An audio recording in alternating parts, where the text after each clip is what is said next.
Selamat mendengarkan podcast ini. Lukas pasal 13. Kita mulai dari ayat yang ke-23. Lukas 13 dari ayat yang ke-23. Dan ada seorang yang berkata kepadanya, "Tuhan, sedikit sajakah orang yang diselamatkan?" Jawab Yesus kepada orang-orang di situ, "Berjuanglah untuk masuk melalui pintu yang sesak itu. Sebab aku berkata kepadamu, banyak orang akan berusaha untuk masuk, tetapi tidak akan dapat. Jika tuan rumah telah bangkit dan telah menutup pintu, kamu akan berdiri di luar dan mengetuk-ngetuk pintu sambil berkata, 'Tuan, bukakanlah kami pintu.'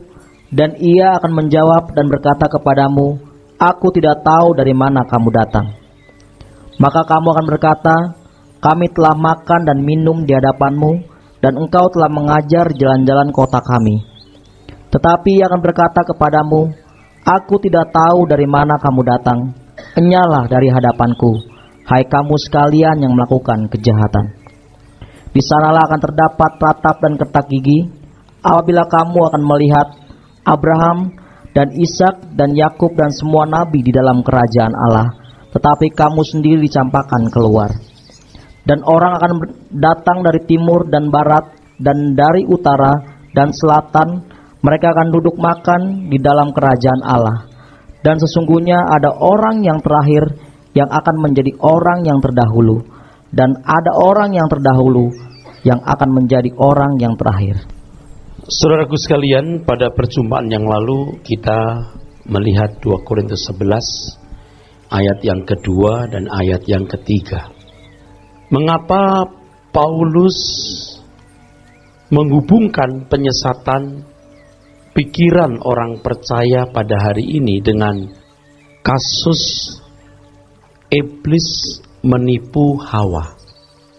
Lalu di dalam 2 Korintus pasal 11 ayat 2 sampai 4 tersebut, Paulus juga menyinggung mengenai Injil yang lain, Yesus yang lain, dan roh yang lain. Perbedaan apakah yang terdapat dalam penyesatan atas orang percaya hari ini, penyesatan pikiran atas orang percaya hari ini, dan penyesatan iblis atas Hawa pada manusia pertama itu? Saudaraku sekalian, ternyata ada hubungannya. Sebab tidak mungkin Paulus menulis tanpa ada korelasinya antara penyesatan pikiran dari iblis atas orang percaya hari ini dan penyesatan pikiran iblis atas Hawa pada zaman itu. Pasti ada korelasinya. Tadi telah kita baca Lukas pasal 13. Sebenarnya yang saya ingin saudara perhatikan itu ayat yang ke-24. Berjuanglah untuk masuk melalui pintu yang sesak itu, sebab aku berkata kepadamu, banyak orang akan berusaha untuk masuk tetapi tidak akan dapat. Lalu kita lihat Matius pasal 7 ayat yang ke-13 dan ayat yang ke-14. Matius 7 ayat 13 ayat 14. "Masuklah melalui pintu yang sesak itu, karena lebarlah pintu dan luaslah jalan yang menuju kepada kebinasaan, dan banyak orang yang masuk melaluinya. Karena sesaklah pintu dan sempitlah jalan yang menuju kepada kehidupan, dan sedikit orang yang mendapatinya." Kita harus serius memperhatikan hal ini, saudara. Harus serius. Bahkan mestinya harus sangat serius. Tuhan berbicara mengenai pintu yang sesak dan pintu yang lebar. Dan ini sejajar dengan Lukas 13 tadi, pintu yang sempit, yang orang masuk sulit, dan kita harus berjuang.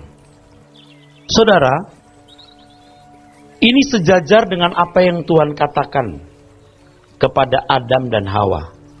Kamu boleh makan semua buah di taman ini. Dan Tuhan juga tidak melarang Adam dan Hawa makan buah kehidupan di tengah taman itu. Kau boleh makan semua buah, padahal ada juga buah kehidupan. Tuhan tidak berkata, tapi buah ini, buah kehidupan jangan kamu makan. Tuhan tidak bicara begitu. Semua buah di taman ini boleh kamu makan. Berarti termasuk buah kehidupan.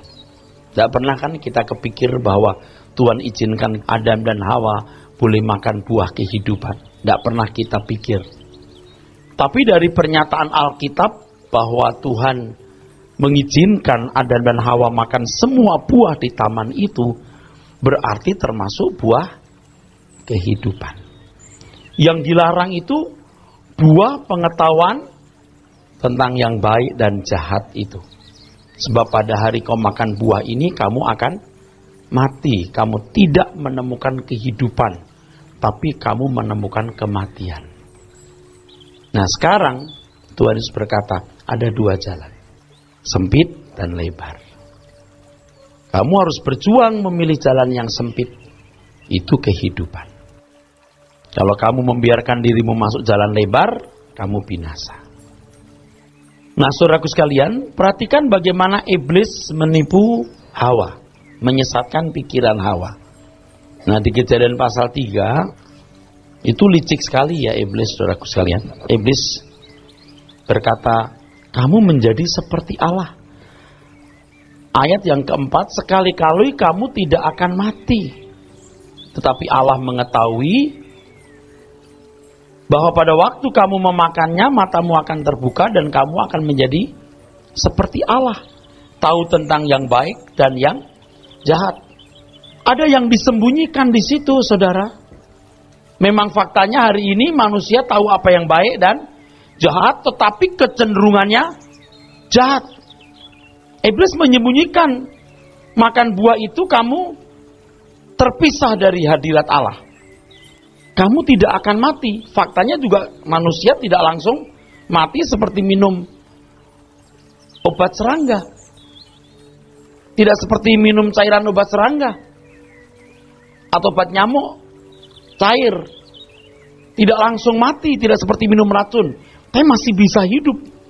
Tapi pada dasarnya manusia terpisah dari sumber kehidupan.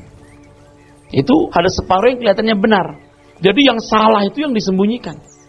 Coba perhatikan ayat yang keempat. Sekali-kali kamu tidak akan mati, tetapi Allah mengetahui bahwa pada waktu kamu memakannya, matamu akan terbuka dan kamu akan menjadi seperti Allah, tahu tentang yang baik dan yang jahat. Ayat yang ke-6, dan perempuan itu melihat bahwa buah itu, baik juga gitu. Baik juga. Kira-kira logikanya ini kita nggak mengada-ada. Timbul pikiran apa dalam diri si Hawa? Kenapa Tuhan menyembunyikan hal ini kepadaku? Kalau ini bisa membuat aku tidak mati, lalu bisa mengetahui yang baik dan jahat, kenapa Tuhan tidak beritahukan kepadaku? Kalau saya jadi Tuhan, seandainya saya bilang, Hawa, aku belum bisa menjelaskan kepadamu, tapi percayalah saja. Amin nggak? Sama Tuhan berkata begini, aku tidak bisa menjelaskan kemuliaan bersama dengan putraku Yesus Kristus. Aku belum bisa menjelaskan kehidupan di balik kematian itu apa, tapi percayalah. Tapi harus meninggalkan segala milik, lalu percayalah. Aku tidak bisa atau belum bisa menjelaskan kepadamu. Nah, saudaraku sekalian, ayat yang ke-6 dibaca, coba. Perempuan itu melihat bahwa buah pohon itu baik untuk dimakan dan sedap kelihatannya. Sedap kelihatannya. Keinginan mata, ya, sedap. Saya percaya sebagian besar saudara, ya, masih melihat dunia sedap kelihatannya. Dan Tuhan belum atau tidak bisa menjelaskan kepada saudara. Belum bisa. Tetapi percayalah. Percayalah. Saudara ikut-ikut bahasa lama-lama terbuka gitu ya. Terbuka maksudnya nanti. Terbuka selesai khotbah, tek baru terbuka. Saudara ngantuk, nggak dapat. Ketika Tuhan Yesus tanya, Tuhan sedikit sajakah orang yang masuk surga? Berusahalah kamu. Sebab banyak orang berjuang masuk, tapi tidak bisa. Jadi bukan gini loh ya, bukan tidak ada orang berjuang, ada yang berjuang, tapi tidak bisa. Bukan nggak ada orang yang berjuang. Jangan saudara berpikir wah semua orang ini maunya ke dunia semua. Enggak, ada orang yang sebenarnya berjuang tapi tidak bisa. Itu bisa saja orang-orang Kristen yang berjuang tapi tidak tahu jalannya, atau berjuang tapi kemudian kalah sebelum akhir perjalanan, atau juga bisa berarti ada orang-orang yang merindukan kehidupan di balik kematian yang indah. Kalau orang Jawa misalnya mencari banyu urip, artinya air kehidupan, merindukan manunggaling kawula Gusti, menyatu dengan Tuhan. Dan mengagumkan itu, mengagumkan. Ternyata orang-orang Jawa itu merindukan sebuah kehidupan yang lebih luhur dan unggul dari sekarang ini. Maka mereka bertapa, mereka mencari yang namanya banyu urip atau air kehidupan. Mereka lagi menantikan datangnya Ratu Adil, Rawe Ratu Adil, Raja Keadilan. Siapa itu, saudara?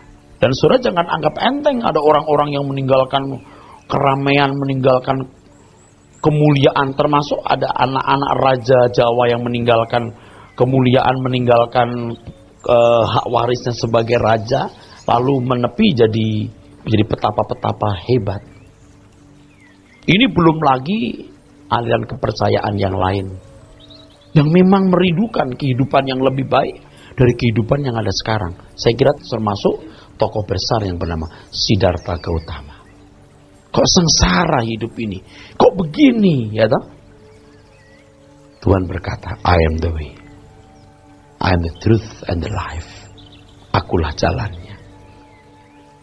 Nah sekarang kita tahu jalannya, berjuanglah ini. Nah kalau saudara punya kekristenan tidak ada perjuangan, bukankah kami sudah akrab dengan Tuhan? Apa saudara tidak merasa akrab nih?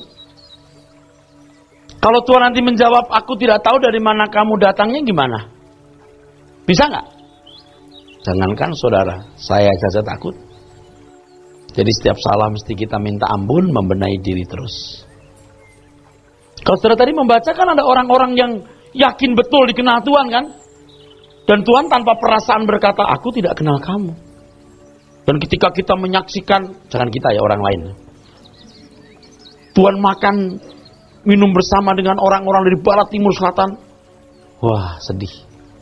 Nah, kembali ke Kejadian pasal yang ketiga ini, saudara. Sedap kelihatannya, terus? Lagi pula pohon itu menarik hati, karena memberi pengertian. Lalu ia mengambil dari... memberi pengertian. Pengertian apa? Pengertian apa? Terus? Lalu ia mengambil dari buahnya dan dimakannya dan diberikan juga kepada suaminya yang bersama-sama dengan dia, dan suaminya pun memakannya. Ini menyimpan misteri. Kenapa mesti perempuan jadi biang kerok ini? Tapi kita tidak bahas saat ini ya. Nanti lain waktu kita bahas.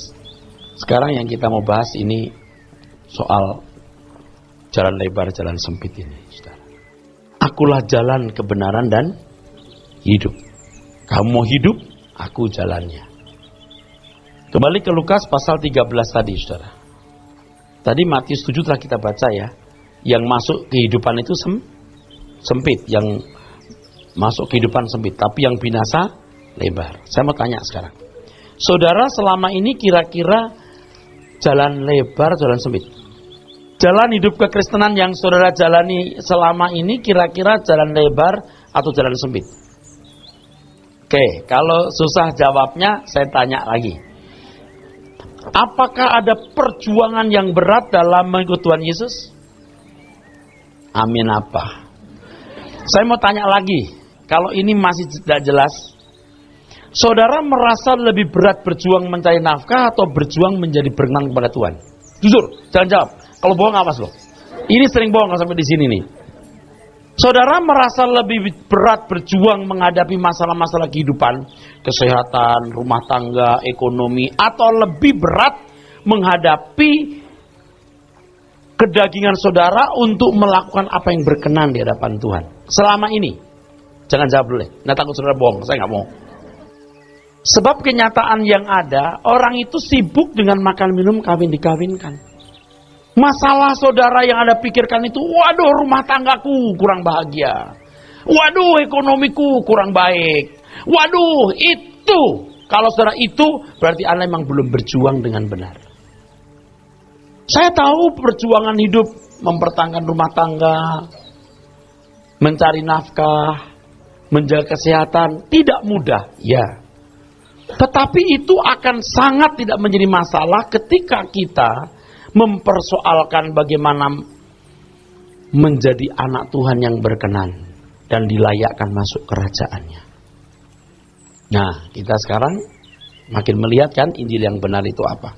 Begini. Waktu ular datang kepada Hawa dan berkata, kamu tidak akan mati, tapi kamu menjadi seperti Allah. Yang pertama timbul kecurigaan Hawa terhadap Tuhan. Kok Tuhan tega-teganya ya menyembunyikan hal ini daripadaku? Ini konsep baik di dalam pikiran Hawa itu rusak. Jadi konsep baik dalam pikiran Hawa itu rusak. Sebab ada baik yang lain menurut setan. Injil itu kabar baik menurut siapa? Menurut Tuhan. Selama ini Injil yang diberitakan rata-rata baik menurut Tuhan atau baik menurut manusia? Manusia. Injil diberitakan supaya perjuangan menghadapi hidup di bumi ini, makan minum kesehatan lebih mudah, betul nggak? Rusak sekali di situ, sangat rusak. Kalau mau jujur kita ngomong, itu asli setan. Cuman Tuhan itu baik, masih menopang gitu. Masih menopang gitu. Masih menopang. Kalau di tengah jalan ini masih bisa disadarkan. Tapi kalau sampai tidak bisa, mereka tidak akan mampu lagi mendengar firman yang benar. Telinga mereka tidak sanggup lagi mendengar firman yang benar. Sebab telinga mereka selalu mendengar apa yang menyenangkan. Jadi memang kita keterlaluan kalau ngomong kamu telah kesetanan. Memang keterlaluan. Tapi kalau kamu menuju kesetanan bisa benar. Atau setengah kesetanan. Sebab pikirannya duniawi. Nah, iblis itu juga memberitakan Injilnya, modelnya, versinya, keselamatan versi iblis. Kalau Paulus membuat perbandingan, pasti ada korelasinya. Tadi saya katakan dalam 2 Korintus 11 ayat 2 sampai 4 itu ya. Kita baca dulu. Rupanya menjelaskan begini ini tidak gampang, bolak-balik. Ya, bisa ngeh. 2 Korintus 11 ayat yang kedua. Sebab aku cemburu kepada kamu dengan cemburu ilahi, karena aku telah mempertunangkan kamu kepada satu laki-laki untuk membawa kamu sebagai perawan suci kepada Kristus. Sudah bertunangan, amin. Oke. Adam dan Hawa di Taman Eden sudah jadi sahabat. Sejajar itu. Ya, paralel. Terus? Tetapi aku takut kalau pikiran kamu disesatkan dari kesetiaan kamu yang sejati. Nah, aku takut. Itu Paulus tuh hikmatnya pasti luar biasa. Pasti luar biasa. Dan menurut yang saya pahami, pasti banyak hikmat Paulus yang belum sempat tertuang di sini. Pasti, nggak sempat tertulis, belum sempat tertuang. Kalau ditulis semua bisa banyak. Tetapi apa yang ditulis sudah cukup. Begitu kita membaca, roh yang sama yang memberikan hikmat kepada Paulus bisa memberikan hikmat kepada kita, dan kita bisa melanjutkan atau memperkaya atau menambahkan.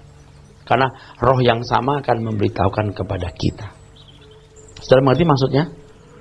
Kalau saudara tidak dikhotbahin begini, bisa nyambungkan nggak ke sana?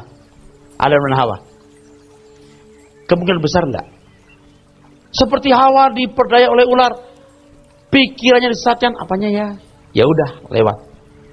Paulus pada waktu berkhotbah kepada jemaat Korintus pasti telah menjelaskan lengkap. Kalau cuma tulisan begini mungkin bingung. Tapi jangan lupa, Korintus kota di mana Paulus juga memberitakan Injil. Korintus tempat di mana utusan-utusan Paulus Orang-orang ditaruh untuk mengajarkan kebenaran. Itu bukan 1-2 hari.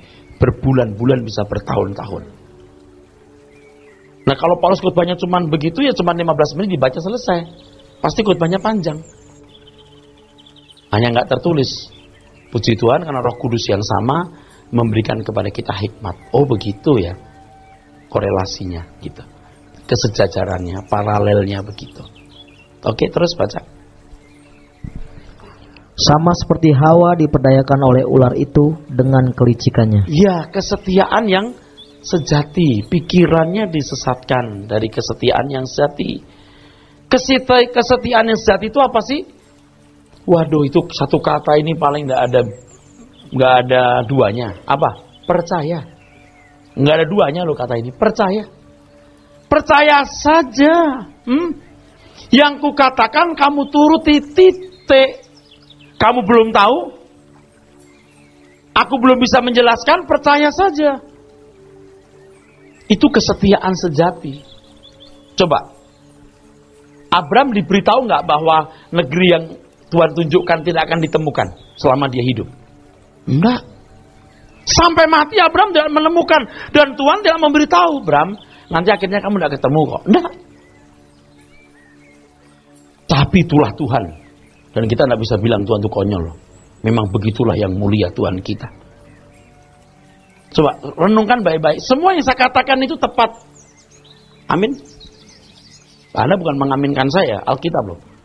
Abraham keluar Ur Kasdim ke negeri yang akan kutunjukkan kepadamu, kata Tuhan. Tapi Tuhan tidak memberitahu di mana negeri itu. Dan Abraham tidak pernah menemukan di mana negeri itu.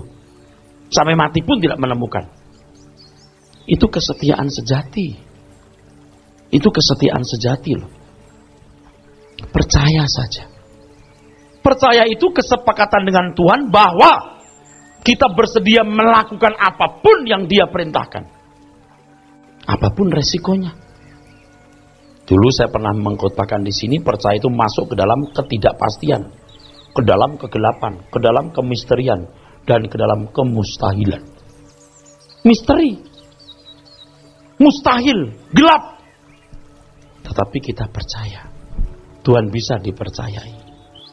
Pulang di pelayanan nggak ada makan, kita cari sisa-sisa makanan. Kan makan dulu jadi satu gitu.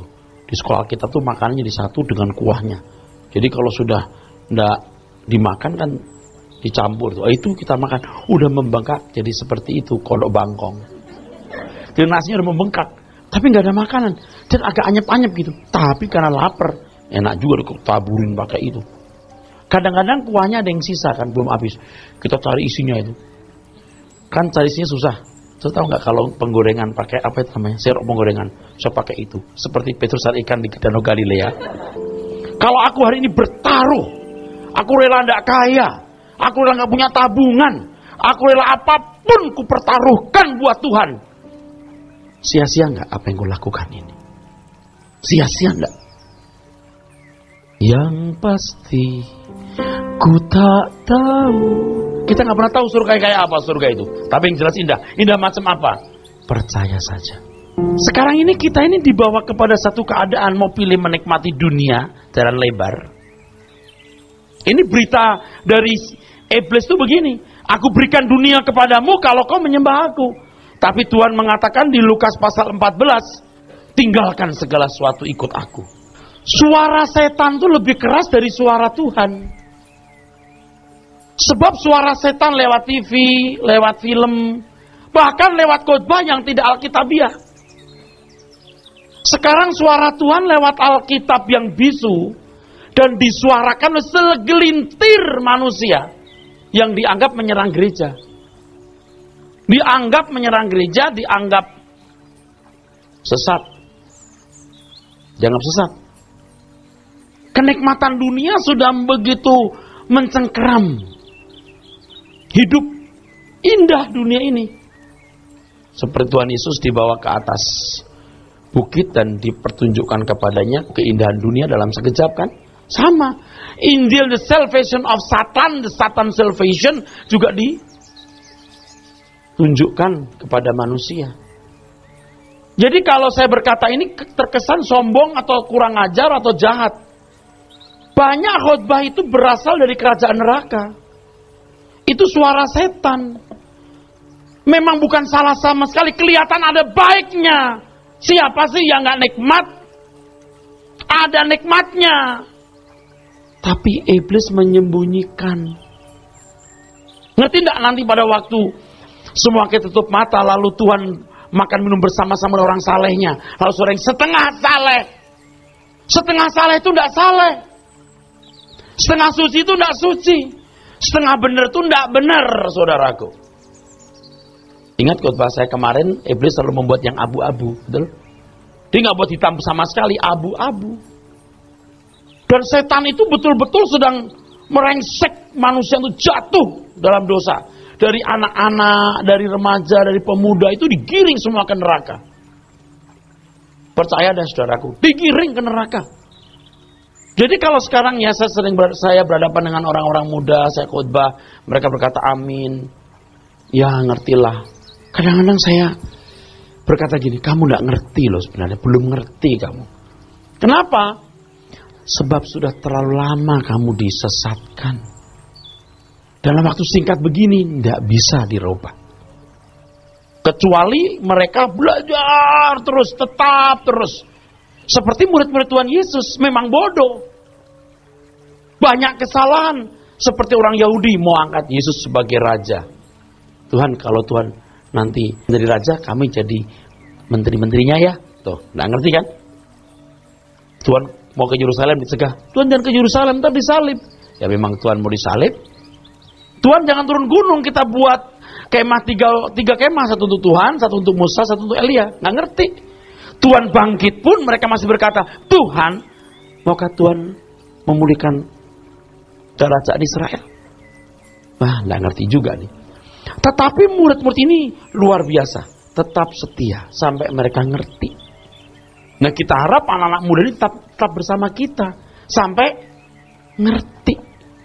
Kalau nggak keburu ngerti, binasa. Terus terang ya, banyak di antara kita itu rohaninya setengah-setengah, berkorbannya setengah-setengah, melayaninya setengah-setengah. Aduh, nggak ngerti deh saya ngomong apa ya, nggak tahu saya mau ngomong gimana ya. Bahkan saya menemukan orang-orang yang berkata segenap hidup melayani full time, full heart, bohong. Lu belum. Lu nggak ngerti melayani Tuhan itu apa. Ini bukan berarti saudara yang tidak full time di gereja itu lebih berantakan. Justru tidak. Justru mungkin tidak. Saudara saya harapkan mengerti kebenaran sampai hidup saudara betul-betul dipersembahkan buat Tuhan. Baik makan atau minum atau melakukan segala sesuatu, lakukan untuk Tuhan. Jadi yang rendah hati tidak tersinggung. Yang tersinggung pastikan dia bakat masuk neraka. Kalau mendengar firman yang murni, yang benar, yang menggiring kita ke surga itu kita mesti girang. Sebab firman seperti ini tidak ada vested interest-nya. Amin. Tidak ada. Kepentingan untuk si pembicara itu tidak ada. Setan itu licik banget saudaraku. Aduh, di luar kesanggupan kita berpikir. Kecuali Roh Kudus yang beri kita hikmat untuk kita mengerti saudaraku. Coba sekarang kita dengan tenang ya. Perhatikan Tuhan Yesus berkata apa. Berjuanglah untuk masuk melalui pintu yang sak itu. Sebab aku berkata kepadamu banyak orang akan berusaha untuk masuk tapi tidak akan dapat. Nih begini. Kan filosofi hidup manusia begini kan. Aku sekolah. Aku kuliah. Aku kerja. Gaji besar. Bisa punya usaha sendiri. Punya pasangan hidup. Punya rumah. Punya mobil. Punya deposito. Punya rents. Punya villa bila perlu. Punya apartemen. Anak disekolahkan yang paling baik. Terus menikah hotel yang paling mewah. Kalau perlu undang tamu-tamu pejabat tinggi, keren gitu ya kan? Itu kan manusia begitu. Nah, Anda berani nggak meninggalkan filosofi itu? Waktu saya pergi sama anak saya ke satu pesta di salah satu hotel bintang nomor wahid, beberapa bintang nomor wahid. Di situ ada anak pendeta yang menikah di situ. Oh, saya bukan mau iri ya. Tapi saya berkata kepada anak saya laki-laki, kamu jangan mimpi nikah di sini nak. Bukan nggak boleh, nggak patut nak. Karena papa pendeta nak. Yang rata-rata aja lah, yang flat. Ini nilainya 10, cari yang 5, 6, 7 bolehlah 5, 6 itu. Sebenarnya sih nggak apa-apa. Tapi kalau dasarnya untuk kebanggaan, berarti you memang masih ada roh setannya. Bangga bisa di hotel mewah, bangga perhiasannya bagus. Anda pakai mobil harga 30 miliar pun nggak apa-apa, tapi kalau itu jadi kebanggaan, naik mobil harga 10 juta tapi bangga, itu pun juga kesetanan. Amin. Baca dulu Yohanes 1 Yohanes 2 15 sampai 17. Ini kan sebenarnya yang ini apa namanya? Yang iblis tawarkan ke Hawa itu ini. 15, janganlah, ayo. Janganlah kamu mengasihi dunia dan apa yang ada di dalamnya. Jikalau orang mengasihi dunia, maka kasih akan Bapa tidak ada di dalam orang itu. Terus?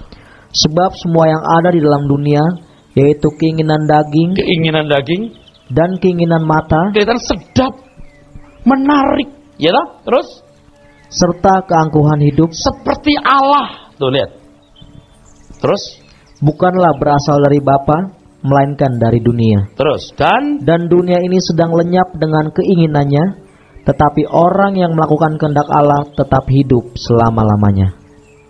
Saya jangan disalah artikan ya. Artinya perkataan saya jangan disalah artikan. Anda naik mobil mewah enggak apa-apa. Anda punya pesta perkawinan di Hotel Bintang paling bagus enggak masalah. Enggak, itu bukan salah. Atau tidak bisa dikatakan selalu salah. Tetapi kalau itu menjadi tujuan, menjadi kebanggaan, menjadi nilai diri, itu bukan anak Tuhan. Itu saja. Anda pakai baju bagus, sebagus-bagusnya, enggak masalah. Tapi kalau itu menjadi kebanggaan, nilai diri, itu yang salah. Saudara mengerti maksud saya? Tapi itulah kehidupan. Harus punya rumah, harus punya mobil, harus pakai perhiasan, harus berlian. Batu permatanya harus yang mahal. Kalau harga yang 10.000 malu makainya mesti yang 10 juta atau 10 miliar nih kaya. Yang begitu-begitu itu kan masih bukan anak Tuhan. Saudara. Anak Tuhan Pak tapi belum dewasa. Oke, belum dewasa, Tuhan masih beri dia kesempatan. Tapi kalau tidak, dia terhilang. Dia terhilang. Saudara kalau jadi anak Tuhan yang sungguh-sungguh, nggak jadi miskin kok. Tuhan tahu kita senang sama keluarga, bisa jalan-jalan, bisa naik pesawat, bisa makan enak. Tuhan pun akan memberi. Tuhan akan buka jalan normal saja deh. Pasti. Tapi kalau saudara menjadikan tujuan hidup, saudara justru binasa. Kalau saudara mendahulukan kerajaan Allah, semua ditambahkan. Jangan khawatir itu dicari bangsa-bangsa yang tidak mengenal Allah. Nah, ngerubah ini yang sulit, saudara. Sebab rata-rata orang sudah disesatkan dari kesetiaan sejati kepada Kristus. Tunangan loh, masih tunangan, belum jadi mempelai. Kalau tidak setia, tidak jadi mempelai. Perawan suci itu artinya hatinya tidak tertaruh kepada hal lain. Nah, Lukas pasal 13 tadi, saudara, kita kembali. Saya kasih tahu satu hal. Jadi manusia pertama telah jatuh dalam dosa, hilang kehidupan, hilang kemuliaan, hilang kelimpahan yang benar. Sekarang Tuhan menawarkan kelimpahan. Jalan sempit. Jalan sempit. Seandainya manusia tidak jatuh dalam dosa, tidak perlu ada jalan lebar, jalan sempit. Udah di tempat lebar dia. Tapi karena sudah jatuh dalam dosa, kalau mau kembali ke kelimpahan, harus masuk jalan sempit.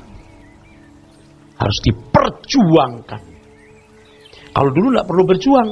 Di Taman Eden, bersama dengan Tuhan, tidak perlu berjuang. Itu karunia, anugerah yang Tuhan telah berikan. Tapi karena jatuh dalam dosa, mau kembali ke Eden, harus lewat jalan sempit. Ya bayangkan kalau orang tidak diajar dengan benar. Ke gereja hanya ditawarkan berkat-berkat jasmani lalu kemudahan hidup. Apa itu bukan dari kuasa gelap? Yang mendengar firman yang benar aja masih harus berjuang. Nah, baca kalimat berikutnya. Ini, perhatikan ya. Ayat 25. Jika tuan rumah telah bangkit dan telah menutup pintu, kamu akan berdiri di luar dan mengetuk-ngetuk pintu sambil berkata, Tuan, bukakanlah kami pintu. Dan ia akan menjawab dan berkata kepadamu, Aku tidak tahu dari mana kamu datang. Terus. Maka kamu akan berkata, Kami telah makan dan minum di hadapanmu, dan engkau telah mengajar jalan-jalan kota kami. Menjadi masalah di sini kenapa Tuhan tidak berterus terang waktu itu? Hari ini kan Tuhan seperti nggak berterus terang. Misalnya, kalau itu pendeta sesat, kalau khotbah mukanya jadi gelap, gitu, jadi hitam, gitu, jadi ketahuan. Gitu. Sekarang enggak. Anak Tuhan yang bersaksi, puji Tuhan saudara sekalian, Tuhan baik, sungguh sangat baik, saya diberkati, usaha saya maju. Tapi dia tidak setia, dia bukan nggak setia, memang belum ngerti apa itu setia ya. Salah kan? Terus di atasnya ada bayang-bayang hitam, supaya orang tahu itu salah. Enggak, dibiarkan. Ini memuji Tuhan, menyembah Tuhan, nangis-nangis, haleluya, Yesus luar biasa.